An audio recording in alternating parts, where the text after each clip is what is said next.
ಅನ್ವಯಿಸಿದರೆ ಅಥವಾ ರೆಸೊನೇಟ್ ಆದರೆ ಮಾತ್ರ ತೊಗೊಳ್ಳಿ, ಇಲ್ಲಾಂದರೆ ಬಿಟ್ಬಿಡಿ.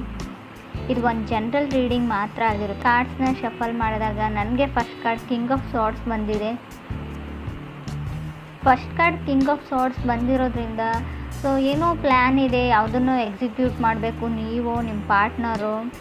ಸೊ ಲಾಯರ್ಸ್ನ ಕನ್ಸಲ್ಟ್ ಮಾಡ್ತಿರೋ, ಸೊ ಬಿಗ್ ಡೀಲ್ ಅಂತ ಹೇಳ್ಬೋದು. ಯಾವುದಾದ್ರೂ ನಿಮ್ಮದು ಕೋರ್ಟ್ ಅಥವಾ ಕಚೇರಿಗೆ ಸಂಬಂಧಪಟ್ಟಿದ್ದ ಕೆಲಸ ಆಗಿರ್ಬೋದು. But king of swords first card ಬಂದಿರೋದ್ರಿಂದ ಮೇ ಬಿ ಮ್ಯಾಟರು ನಿಮ್ಮ ಯಂಗರ್ ಸಿಬ್ಲಿಂಗ್ಸ್ದಿರ್ಬೋದು ಅಥವಾ ಎನ್ವೈರ್ಮೆಂಟಿಗೆ ನಿಮ್ಮನ್ನು ನೀವು ಅಡಾಪ್ಟ್ ಮಾಡ್ಕೊಳ್ದಿರ್ಬೋದು. ಹೊಂದಾಣಿಕೆ ಕಮ್ಮಿ ಅಂತ ಹೇಳ್ತಾ ಇದೆ. ಸೊ ಎಲ್ಲಿಗಾದರೂ ಟ್ರಾವೆಲ್ ಮಾಡಿದ್ರು, ಒಕೇಶನ್ಗೆ ಹೋಗಿದ್ರು, ಸ್ವಲ್ಪ ಹಣಕಾಸಿನ ಬಗ್ಗೆ ನೀವು ಸ್ವಲ್ಪ ಸ್ಟ್ರಿಕ್ಟಾಗಿರಬೇಕು ಅಂತ ಹೇಳುತ್ತೆ. ಹಾಗೆ ಯಾವುದಾದ್ರೂ ವಸ್ತುಗಳು ಕಳೆದೋಗ್ಬೋದು, ಸ್ಪೆಷಲಿ ದುಡ್ಡಿನ ಬಗ್ಗೆ ಜೋಪಾನವಾಗಿರಿ ಅಂತ ಕಾರ್ಡ್ ಹೇಳುತ್ತೆ ಕಿಂಗ್ ಆಫ್ ಸಾರ್ಡ್ಸ್ ಇರೋದ್ರಿಂದ. ನೀವು ಅಥವಾ ನಿಮ್ಮ ಪಾರ್ಟ್ನರ್ ಇಬ್ಬರಲ್ಲಿ ಯಾರ್ದಾದ್ರೂ ವಸ್ತು ಕಳೆದೋಗುವಂಥ ಚಾನ್ಸಸ್ ಇದೆ ಅಥವಾ ಆಲ್ರೆಡಿ ಕಳೆದೋಗಿದೆ, ಸಿಗ್ತಾ ಇಲ್ಲ ಅಂತ ಕೂಡ ಹೇಳ್ಬೋದು ರೀಡಿಂಗ್ ಪ್ರಕಾರ. ಸೆಕೆಂಡ್ ಕಾರ್ಡ್ ನನಗೆ 2 ಆಫ್ ಪೆಂಟಿಕಲ್ಸ್ ಬಂದಿದೆ. ಸೊ ಕೆಲವರು ಮನಿನ ಇನ್ವೆಸ್ಟ್ ಮಾಡ್ತಾ ಇದ್ದೀರಾ, ಹಣನ ಬಿಸ್ನೆಸ್ ಪಾರ್ಟ್ನರ್ಶಿಪ್ಪಲ್ಲಿ ಬಿಸ್ನೆಸ್ ಮಾಡ್ತಾ ಇದ್ದೀರಾ. ಸೊ ಮೇ ಬಿ ಕೆಲವ್ರಿಗೆ ಲಾಸ್ ಆಗ್ಬೋದು ಅಂತಲೇ ನಾನು ಹೇಳ್ತೀನಿ. ನಿಮ್ಮ ಪಾರ್ಟ್ನರ್ ನಿಮ್ಗೆ ಹೇಳ್ಬೋದು, ಬ್ಯಾಡ್ ನ್ಯೂಸ್ ಅಂತ ಹೇಳ್ಬೋದು, ಬಟ್ ಅವ್ರು ಸಾರಿ ಅಂತ ಹೇಳ್ಬೋದು. ಸಣ್ಣ ಪುಟ್ಟ ಮಿಸ್ಟೇಕ್ಸ್ ಎಲ್ರಿಗೂ ಆಗುತ್ತೆ. ಬಟ್ 2 ಆಫ್ ಪೆಂಟಿಕಲ್ಸ್ ನಾನು ಆಗಲೇ ಹೇಳಿದೆ, ಹಣಕಾಸಿನ ವಿಚಾರದಲ್ಲಿ ನೀವು ಸ್ವಲ್ಪ ಸ್ಟ್ರಿಕ್ಟಾಗಿರಬೇಕು. ಇಲ್ಲ ಅಂದರೆ ಹಣ ಪೋಲಾಗುತ್ತೆ, ಕಳೆದೋಗುತ್ತೆ. ಒಟ್ಟಿನಲ್ಲಿ ಹಣಕಾಸಿನ ಬಗ್ಗೆ ನಾನು ತುಂಬ ಕೇರ್ಫುಲ್ ಆಗಿರಿ ಅಂತಲೇ ಹೇಳ್ತೀನಿ.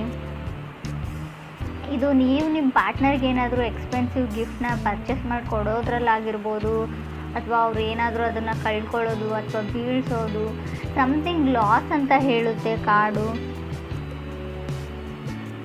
ಥರ್ಡ್ ಕಾರ್ಡ್ ನನಗೆ 10 ಆಫ್ ವಾಂಡ್ಸ್ ಬಂದಿದೆ. ಸೊ ತುಂಬ ರೆಸ್ಪಾನ್ಸಿಬಿಲಿಟೀಸ್ ಇದೆ ನಿಮಗೋ ನಿಮ್ಮ ಪಾರ್ಟ್ನರ್ಗೋ ಇತ್ತೀಚೆಗೆ ಅಂತ ಹೇಳುತ್ತೆ. ಸೊ ಫಿನಿಶಿಂಗ್ ಏನೋ ಒಂದು ಫ್ಯಾಮ್ಲಿಯಲ್ಲಿ ಯಾವುದೋ ಒಂದು ಕರ್ತವ್ಯ ರೆಸ್ಪಾನ್ಸಿಬಿಲಿಟೀಸ್ನ ಮುಗಿಸ್ತಾ ಇರ್ತಾರೆ, ಇನ್ನೊಂದು ಬಂದುಬಿಡುತ್ತೆ ಅವರಿಗೆ. ತುಂಬ ರೆಸ್ಪಾನ್ಸಿಬಿಲಿಟೀಸ್, ತುಂಬ ಬರ್ಡನ್ನು, ಫ್ಯಾಮ್ಲಿ ಡ್ರಾಮಾ ಅಂತ ಹೇಳ್ತೀವಿ 10 ಆಫ್ ಸ್ಪಾಟ್ಸ್ ಬಂದರೂ ಕೂಡ. ಮನೆಯಲ್ಲಿ ಯಾವಾಗಲೂ ಏನಾದರೂ ಡ್ರಾಮಾ ನಡೀತಾ ಇರುತ್ತೆ, ಫೈಟ್ಸ್ ನಡೀತಾ ಇರುತ್ತೆ, ಮನಸ್ತಾಪಗಳಿರುತ್ತೆ ಅಂತ ಕೂಡ ಕಾರ್ಡ್ ಹೇಳುತ್ತೆ. ಫೋರ್ತ್ ಕಾರ್ಡ್ ನನಗೆ ಕಿಂಗ್ ಆಫ್ ಪೆಂಟಿಕಲ್ಸ್ ಬಂದಿದೆ. So may be king of pentacles ಇರೋದ್ರಿಂದ ಎಷ್ಟೇ ರೆಸ್ಪಾನ್ಸಿಬಿಲಿಟೀಸ್ ಇರಲಿ, ಲೈಫಲ್ಲಿ ಏನೇ ಆಗಿರಲಿ, ನಿಮ್ಮ ಪಾರ್ಟ್ನರ್ ಮೋಸ ಮಾಡಲಿ ಅಥವಾ ಏನೇ ಆಗಿರಲಿ, ನಿಮ್ಮ ಲೈಫ್ನ ನೀವು ಎಂಜಾಯ್ ಮಾಡೋದನ್ನು ಮರಿಬೇಡಿ ಅಂತ ಕಿಂಗ್ ಆಫ್ ಪೆಂಟಿಕಲ್ಸ್ ಹೇಳ್ತಾ ಇದೆ. ಕಿಂಗ್ ಆಫ್ ಪೆಂಟಿಕಲ್ಸ್ ನಿಮ್ಮ ತಂದೆ ಸ್ಥಾನದಲ್ಲಿರೋ ವ್ಯಕ್ತಿ ಆಗಿರ್ಬೋದು. ಈ ರೀಡಿಂಗಲ್ಲಿ ನೀವು ಆಗಿಲ್ಲ ಅಂತ ಹೇಳ್ತೀನಿ. ಮೇ ಬಿ ತುಂಬ ಜವಾಬ್ದಾರಿ ಇದೆ ನಿಮ್ಮ ತಂದೆಗೋ ನಿಮಗೋ, ಮನೇನ ನಿಭಾಯಿಸ್ಕೊಂಡು ಹೋಗ್ತಾ ಇದ್ದೀರಾ ಅಂತ ಹೇಳ್ಬೋದು. ಫಿಫ್ತ್ ಕಾರ್ಡ್ ಜಡ್ಜ್ಮೆಂಟ್ ಕಾರ್ಡ್ ಬಂದಿದೆ. ಸೊ ಯಾರಾದರೂ ನೀವು ಡಿವೋರ್ಸ್ಗೆ ಅಪ್ಲೈ ಮಾಡಿದರೆ, ಡಿವೋರ್ಸ್ ತೊಗೊಳ್ಬೇಕು ಅಂತ ಅಂದ್ಕೊಂಡಿದ್ರೆ, ಸೊ ನಿಮಗೆ ಡಿವೋರ್ಸ್ ಸಿಗುತ್ತೆ ಅಂತ ಜಡ್ಜ್ಮೆಂಟ್ ಕಾರ್ಡ್ ಹೇಳ್ತಾ ಇದೆ. ಸೊ ಏನಾದರೂ ಮಾಡಬೇಕು, ಟೈಮ್ ಟು ಟೇಕ್ ಆ್ಯಕ್ಷನ್ ಅಂತ ಹೇಳುತ್ತೆ card judgement card. Do or die ಆಗಿರಲಿ, ಏನೇ ಆಗಿರಲಿ, ಎಷ್ಟೇ ರಿಸ್ಕ್ ಇರಲಿ, ಒಟ್ಟಿನಲ್ಲಿ ರಿಸ್ಕ್ನ ತೊಗೊಳ್ತೀನಿ ಅನ್ನೋ ಗಟ್ಟಿ ನಿರ್ಧಾರನ ಮಾಡಿದ್ದೀರ ನೀವೋ ನಿಮ್ಮ ಪಾರ್ಟ್ನರು. 6 ಕಾರ್ಡ್ ನನಗೆ 2 ಆಫ್ ಕಪ್ಸ್ ಬಂದಿದೆ. 2 ಆಫ್ ಕಪ್ಸ್ ನಾವು ಕೆಲವೊಮ್ಮೆ ಲವರ್ಸ್ ಕಾರ್ಡ್ ಅಂತ ಕನ್ಸಿಡರ್ ಮಾಡ್ತೀವಿ. ಸೊ ನಿಮ್ಮ ಲೈಫಲ್ಲಿ ಹೊಸ ಪರ್ಸನ ಎಂಟ್ರಿ ಆಗಿದೆ.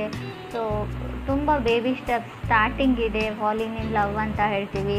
ಸೊ ತುಂಬ ಕಲಿತಾ ಇದ್ದೀರಾ, ನೀವು ನಿಮ್ಮ ಪಾರ್ಟ್ನರಿಂದ ಕಲಿತಾ ಇದ್ದಾರೆ, ನಿಮ್ಮ ಪಾರ್ಟ್ನರ್ ನಿಮ್ಮಿಂದ ಕಲಿತಾ ಇದ್ದಾರೆ, ಅಂಡರ್ಸ್ಟ್ಯಾಂಡಿಂಗ್ ಇದೆ. ಸೊ ತುಂಬ ಕ್ಯೂಟ್ ಆಗಿರೋ ಲವ್ ಸ್ಟೋರಿ ಅಂತ ಹೇಳ್ಬೋದು 2 ಆಫ್ ಕಪ್ಸ್ ಇರೋದ್ರಿಂದ. 7th ಕಾರ್ಡ್ ನನಗೆ ಪೇಜ್ ಆಫ್ ಪೆಂಟಿಕಲ್ಸ್ ಬಂದಿದೆ.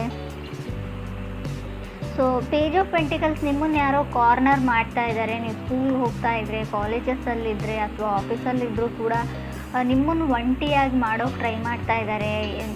ಅವ್ರದ್ದೇ ಒಂದು ಗ್ರೂಪು, ನೀವು ಒಬ್ಬರೇ ಇರ್ತೀರ, ಯಾರೂ ಮಾತಾಡಲ್ಲ, ಜನ ನಿಮ್ಮನ್ನು ಟೀಸ್ ಮಾಡ್ತಾರೆ, ಅವಮಾನ ಮಾಡ್ತಾರೆ. ಕೆಲವರು ಆ ಥರ ಸಿಚುವೇಶನಲ್ಲಿದ್ದೀರಾ. ಸೊ ತುಂಬ ಕಷ್ಟ ಆಗ್ತಾ ಇದೆ, ಚಾಲೆಂಜ್ ಅಂತ ಅನ್ನಿಸ್ತಾ ಇದೆ ಕೆಲವ್ರಿಗೆ ಇಲ್ಲಿ ಅವ್ರ ಫೀಲಿಂಗ್ಸ್ನ ಎಕ್ಸ್ಪ್ರೆಸ್ ಮಾಡ್ಕೊಳ್ಳೋದ್ರಲ್ಲಿ. ಸೊ ನಿಮ್ಗೆ ಯಾರೋ ಇಷ್ಟ, ಅವ್ರು ಬೇರೆ ಕಡೆ ಒಂದು ಗ್ರೂಪಲ್ಲಿ ಇರ್ತಾರೆ ಅಥವಾ ನೀವು ಒಂದು ಕಡೆ ಗ್ರೂಪಲ್ಲಿದ್ದೀರಾ, ಅವ್ರು ಕಾರ್ನರ್ ಮಾಡಿದ್ದಾರೆ ನಿಮ್ಮ ಗ್ರೂಪಲ್ಲಿರೋರು. ಸೊ ನಿಮಗೆ ಅವ್ರು ಇಷ್ಟ, ಹೇಗೆ ಹೋಗಿ ಎಕ್ಸ್ಪ್ರೆಸ್ ಮಾಡ್ಕೊಳ್ಳಿ, ನಿಮ್ಮ ಫ್ರೆಂಡ್ಸ್ ಏನು ಅಂದ್ಕೊಳ್ತಾರೆ ಅನ್ನೋ ಯೋಚನೆಯಲ್ಲಿ ನೀವಿದ್ದೀರೋ ಅಥವಾ ಅದರ್ ಪರ್ಸನ್ ಇರ್ಬೋದು. 9th ಕಾರ್ಡ್ ನನಗೆ 8 ಆಫ್ ಕಪ್ಸ್ ಬಂದಿದೆ. ಸೊ ಕೆಲವ್ರದ್ದು ಮೈಂಡ್ ತುಂಬ ಚೇಂಜ್ ಆಗಿದೆ, ಮೈಂಡ್ ಲಾಸ್ಟ್ ಅನ್ನೋ ಫೀಲಿಂಗಲ್ಲಿದ್ದಾರೆ. ಲಾಸ್ಟ್ ಮಿನಿಟ್ನಲ್ಲಿ ಯಾವುದಕ್ಕಾದ್ರೂ ನಿಮ್ಮ ಮೈಂಡ್ ಚೇಂಜ್ ಮಾಡ್ತಾ ಇರ್ಬೋದು. ಸೊ ಆ ಥರ ಇದ್ದರೂ ಕೂಡ ಕಾರ್ಡ್ ಬಂದಿರುತ್ತೆ. ಕೆಲವ್ರಿಗೆ 8 ಆಫ್ ಕಪ್ಸ್ ಇರೋದನ್ನು ಬಿಟ್ಟು ಇಲ್ಲದೆ ಇರೋದ್ರ ಕಡೆ ಇಮ್ಯಾಜಿನೇಷನ್ ಅಂತ ಹೇಳ್ತೀವಿ, ಅಥವಾ ನಿಮ್ಮ ಹತ್ರ ಎಲ್ಲ ಇರುತ್ತೆ ಆದರೂ ಕೂಡ ಏನೋ ಒಂದು ದೂರದ ಬೆಟ್ಟ ನುಣ್ಣಗೆ ಅಂತೀವಿ.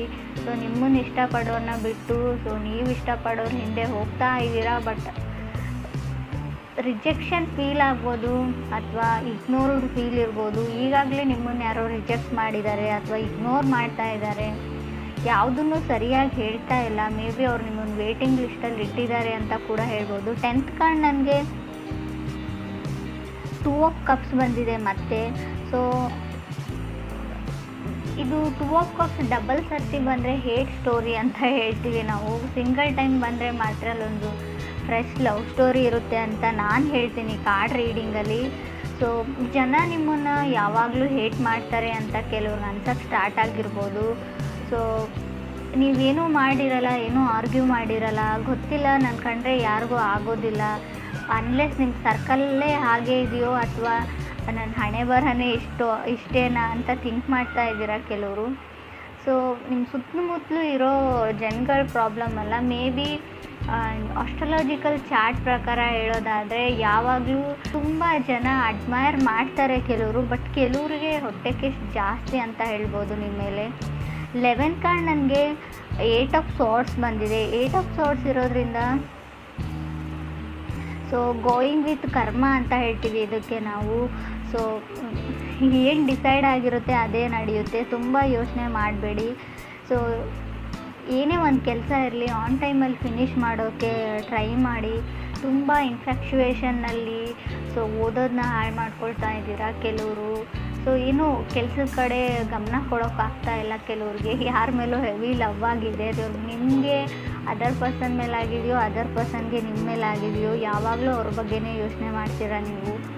ನಿದ್ದೆ ಕೂಡ ಸರಿಯಾಗಿ ಮಾಡ್ತಾ ಇಲ್ಲ ಅಂತ ಕಾರ್ಡ್ ಹೇಳ್ತಾ ಇದೆ. ಅಥವಾ ನಿಮಗೆ ಯಾವುದಾದ್ರೂ ಗ್ಯಾಸ್ ಪ್ರಾಬ್ಲಮ್ ಇರ್ಬೋದು, ಗ್ಯಾಸ್ಟ್ರಿಕ್ ಪ್ರಾಬ್ಲಮ್.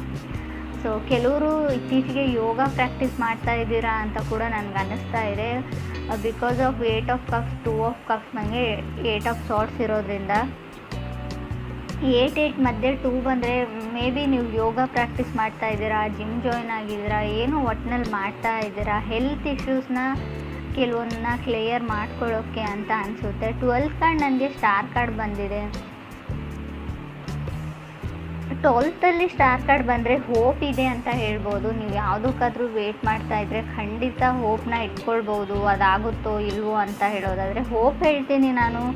ಸೊ ಟೈಮ್ ತೊಗೊಳ್ಬೋದು, ಖಂಡಿತವಾಗ್ಲೂ ಅದಾಗೋದಿಲ್ಲ ಅಂತ ಹೇಳಲ್ಲ, ಆಗುತ್ತೆ. ಬಟ್ ಅಷ್ಟೊಂದು ಟೈಮ್ ನೀವು ಇನ್ವೆಸ್ಟ್ ಮಾಡೋಕ್ಕೆ ರೆಡಿ ಇದ್ದರೆ ಓಕೆ, ಅವ್ರಿಗೋಸ್ಕರ ಕಾಯ್ತೀನಿ ಅಂದರೆ ಓಕೆ. ಬಟ್ ತುಂಬ ಚಾಲೆಂಜಸ್ ಬರುತ್ತೆ. ಲಾಸ್ಟಲ್ಲಿ ಸ್ಟಾರ್ ಕಾರ್ಡ್ ಬಂದರೆ ತುಂಬ ಚಾಲೆಂಜಸ್.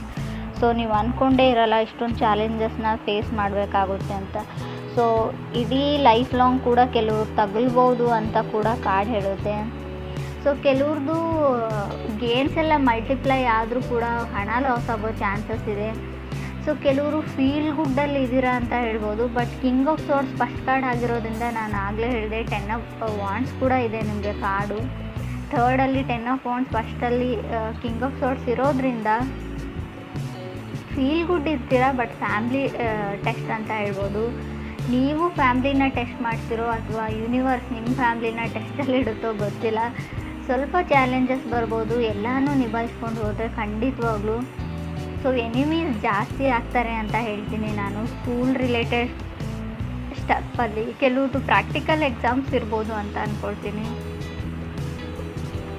ಕೆಲವರು ಕ್ರೇಜಿ ಇನ್ ಲವ್ವಲ್ಲಿ ಇದ್ದೀರಾ ಅಂತ ಹೇಳ್ಬೋದು. ಸೊ ಕೆಲವ್ರಿಗೆ ನೋಬಡಿ ಕ್ರಾಸ್ ಮೀ ಅನ್ನೋ ಲೆವೆಲಲ್ಲಿ ಇದ್ದೀರಾ. ಕಿಂಗ್ ಆಫ್ ಸಾರ್ಟ್ಸ್ ಅಂದರೆ ಒಂದು ಈಗೋ ಇರುತ್ತೆ, ಸಣ್ಣ ಮಟ್ಟದ ಈಗೋ. ನನಗೆಲ್ಲ ಗೊತ್ತು, ನನ್ನನ್ನು ಯಾರೂ ಕ್ರಾಸ್ ಮಾಡಿ ಹೋಗೋಕ್ಕಾಗಲ್ಲ, ನನ್ನ ಕಡೆ ಯಾರೂ ಬೆರಳು ಮಾಡಿ ತೋರಿಸಲ್ಲ. ನಾನು ಆಗಲೇ ಹೇಳಿದೆ ಕಾರ್ನರ್ ಮಾಡ್ತಾ ಇದ್ದಾರೆ. ನೀವು ಯಾರನ್ನಾದ್ರೂ ಕಾರ್ನರ್ ಮಾಡ್ತಾಯಿದ್ದೀರೋ, ನಿಮ್ಮನ್ನು ಯಾರಾದರೂ ಕಾರ್ನರ್ ಮಾಡ್ತಾಯಿದ್ರು, ಯಾವುದಕ್ಕೂ ಹುಷಾರಾಗಿರಿ. ಸೊ ಸೊ ಎನಿಮೀಸ್ ಜಾಸ್ತಿ ಆಗ್ತಾರೆ. ಸೊ ನಿಮ್ಮ ಫೀಲಿಂಗ್ಸ್ನ ಕಂಟ್ರೋಲ್ ಮಾಡ್ಕೊಳ್ಳಿ. ಕೋಪ ಬಂತು ಅಂತ ಅದನ್ನು ಯಾರ ಮೇಲೂ ತೋರಿಸ್ಬೇಡಿ, ಕಂಟ್ರೋಲ್ಡ್ ಆಗಿರಿ.